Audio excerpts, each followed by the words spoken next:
What's up, Guiding Bolt fans? This is Nick, and today I'm going to show you how to get by the selected boot image did not authenticate. So what we have here is a HP EliteBook. You can see I got a USB drive plugged in right there. Basically what I'm trying to do is boot to that USB and install Kali Linux on this laptop, and I'm getting this message. And basically what's going on is secure boot is enabled. It's preventing us from booting to this USB. So let's go ahead and I'm going to turn the laptop off here. Just go ahead and turn it back on. And while it's powering up, I'm going to be hitting the escape button down here in the bottom left corner to get into the boot menu. It shouldn't take it too long. There we go. All right, we're going to go ahead and just arrow down to the boot menu here. We're going to boot. Oh, sorry. Scratch that. We are going to go down to the BIOS setup, not the boot menu just yet. We're going to go over to advanced and we're going to hop down to secure boot configuration. And what I'm going to do here is I'm just going to go ahead and clear the secure boot keys. You can see here that this says this section will disable secure boot.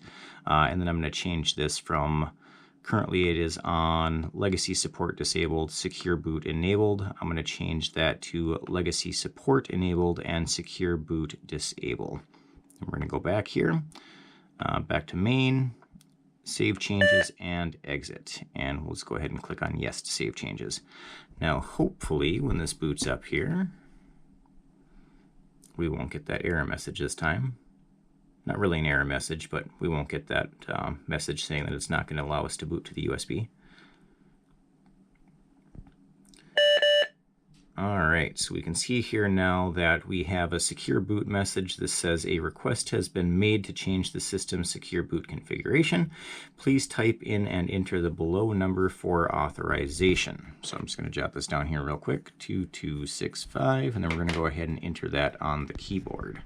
So we got 2265. Oop, except for it didn't take the 6. 6, 5. There we go. Go ahead and hit enter. Plays a nice little tune for us. I'm not sure what that little ditty was. And now we're just going to wait a moment here and see if it boots to the USB. There are a couple of other settings that you could potentially have to toggle for this, but hopefully that's the main thing. There we go. And we just booted to the USB. So now I can go ahead and get Kali installed on this laptop. If you have any questions, go ahead and drop it down below. Hopefully that's the setting you need. Otherwise, I can try to answer any questions if you have any. Otherwise, thanks for watching, and hopefully we'll catch you in the next one. Bye.